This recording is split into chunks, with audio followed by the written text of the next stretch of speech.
जहां शायद आपके हर प्रश्न का उत्तर मिल जाएगा, जिसके लिए ये आरसीएम बना है। ये दो ही चीजों पे काम करता है, पैसिव इनकम और सिक्योर्ड इनकम। ये सबसे इंपॉर्टेंट पार्ट है इस अभियान का। थोड़ा आज समझे। आपकी फैमिली, भारत सरकार जिसको सबसे छोटा परिवार मानती है, पत्नी, 2 बच्चे, बूढ़े मां बाप, भारत सरकार इसको सबसे छोटा परिवार मानती है। ये आदमी खुश है तो ये परिवार खुश है। जिस दिन ये आदमी उदास हो जाता है, ये परिवार उदास हो जाता है। जब तक ये आदमी भाग रहा है, इस परिवार में खुशियां आ रही हैं। जिस दिन ये आदमी रुक जाएगा, इस परिवार की खुशियां खत्म हो जाएंगी।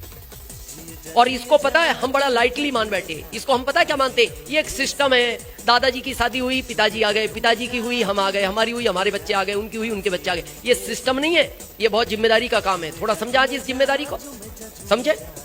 आपके घर में बच्चा है, 2 साल, 5 साल, 8, 10, 12, 14, 16, 18, 20, 22 है। कोई आपसे आकर कहे ये बच्चा मेरे को दे दो, सिमरई वालों, नहीं दोगे? अच्छा, क्यों नहीं दोगे? आपका अपना है, आपको डाउट है कोई? हाँ, कंफ्यूजन मत करना। वो आपका ही है, हमें भी पता है और आपको भी पता है। ना देने के 3 कारण हैं, ध्यान से सुनना। पहला, जिसको आप जानते नहीं कैसे दे दोगे बच्चा। दूसरा, वो आपके जैसा पालन पोषण करेगा, ये क्या गारंटी है। तीसरा, जितने दिन बच्चा आपके पास रहता है, आपका इमोशनल अटैचमेंट बढ़ता जाता है। 6 महीने में बच्चा दूर हो जाएगा तो आपका भाव अलग हो जाएगा। 6 साल आपके साथ रहे तो आपका लगाव ज्यादा होगा। 26 साल आपके साथ रहे तो और ज्यादा लगाव होगा। लेकिन अब आखिरी प्रश्न, जिस लड़की से आपने शादी की थी, इसको भी तो किसी ने पाला था। इसके पिता भी तो सोच सकते थे पहले दिन मैं कैसे दे दूं अनजान व्यक्ति को। अगर वो भी यही सोच लेते जो आप सोचते हो कि क्यों दूं, आपका क्या होता?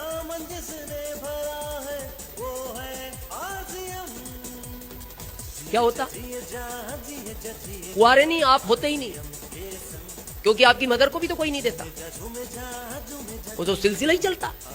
होते नहीं, पर क्यों दी वो लड़की आपको उनके पिता ने? हमारे एक ही बच्चा है। तो कई बार सफर में लोग पूछ लेते हैं। उस दिन दिल्ली एयरपोर्ट पे हमसे एक बैठे हुए पूछ रहे, और सर परिवार में कौन कौन है? हमने कहा एक बेटा है, एक ही बेटा। हाँ, हमने कहा एक ही बेटा है, एक ही पत्नी है और एक हम है। बोले एक ही क्यों? हमने कहा एक है, एक ही है।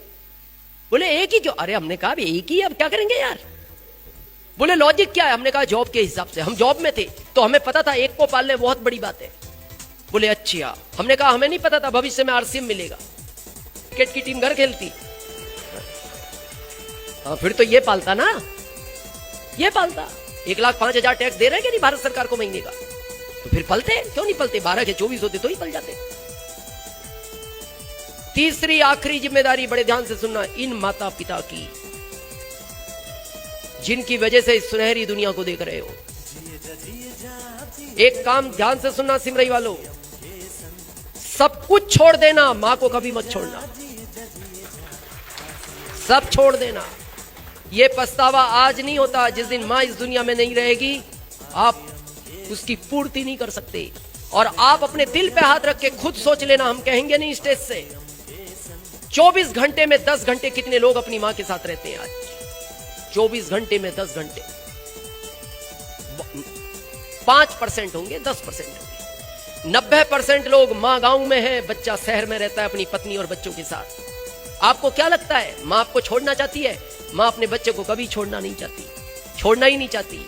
आप छोड़ आए, वो छोड़ना नहीं चाहती। मां तो हमेशा ये चाहती है, क्योंकि वो दुनिया में इसीलिए लाई है, आप उसको हमेशा दिखते रहो। कभी एक गाय को देखना, गाय के बच्चे को अगर छिपा दो ना, गाय खूंटा तोड़ देती है उस बच्चे के चक्कर में। गाय भी नहीं चाहती कि मेरा बच्चा मेरे को दिखाई ना दे, तो वो मां चाहेगी। इसकी पूर्ति के लिए आरसी मत करो, अपने माता पिता के बारे में तो सोचो। इसी के चक्कर में तो आप बाहर चले गए। अरे इसमें इतना है कि आप माता पिता के साथ रह सकते हो।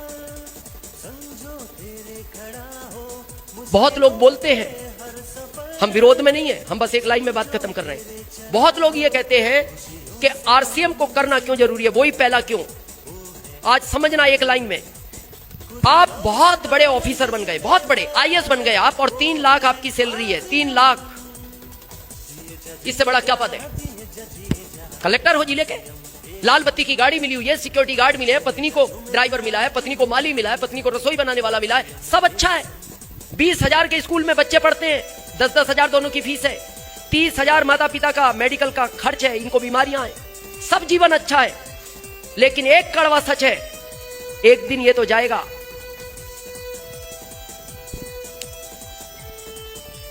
हमारे यहां जब सब यात्रा निकलती है, कौन सी यात्रा अच्छी है? जिसमें बेटा पिता को कंधा देता है, वो यात्रा अच्छी है।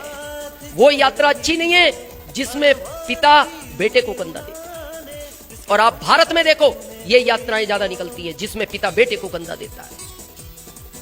जब आप सुनते हो बॉर्डर पे इतने जवान शहीद हो गए, और जब उनको गांव लाया जाता है, ये पिता है, बेटा नहीं रहा। ये घटना इसके साथ क्यों होती है? क्योंकि रोड पे ये दौड़ता है, बाइक इसी की टकराएगी, कार इसी की टकराएगी, ट्रेन इसी की टकराएगी, फ्लाइट में आग इसी के लगेगा। ये तो घर में सब सुरक्षित है। यही तो दुख का कारण है कि घटना इसके साथ घटी। चलो घट गई, ये आईएएस था, घट गई, पद खाली हो गया, आईएएस का पद खाली हो गया। इस परिवार में से इस पद पे किसको बैठाया जाएगा? क्यों नहीं बैठाया जाएगा? फिर हम किस बात का सीना चौड़ा करके मार्केट में घूम रहे हैं? मैं इतना बड़ा पढ़ा लिखा हूं, मैं ये प्रोफेसर हूं, मैं इंजीनियर हूं, अरे क्यों नहीं बैठाया जाएगा? चलो नहीं बैठाया जाएगा, माता पिता बूढ़े हो गए, बच्चे छोटे हैं, पत्नी अनपढ़ है, नहीं बैठाया जाएगा, ठीक है मत बैठाओ। ये 3 लाख तो आएगा ना इस परिवार को, ये क्यों नहीं आएगा? कैसे पढ़ेंगे ये बच्चे? चलो बच्चे सरकारी में पढ़ लेंगे, इन माता पिता का इलाज कौन करेगा? ये तो बिना इलाज के माता पिता भी मर जाएंगे एक बार। हम तो यहां तक बोलते हैं, आरसीएम के लिए ना पत्नी से पूछना, ना पति से पूछना, ना पिता से पूछना, ना मां से पूछना, ना बच्चों से पूछना, अकेले रूम में बैठ के अपने दिल से पूछना कि जैसा स्वर्गीय रत्नेश जैन जी के साथ घटना घट गई, ऐसी अगर किसी दिन मेरे साथ घट गई, क्या मेरे परिवार को स्वर्गीय रत्नेश जैन जी की तरह आरसीएम की जरूरत है? और आपका दिल कहे है तो इसको तेज गति से करना, कभी छोड़ना मत। और आपका दिल कहे नहीं है, आप इसको नहीं करना। आपने हम सबको सुना।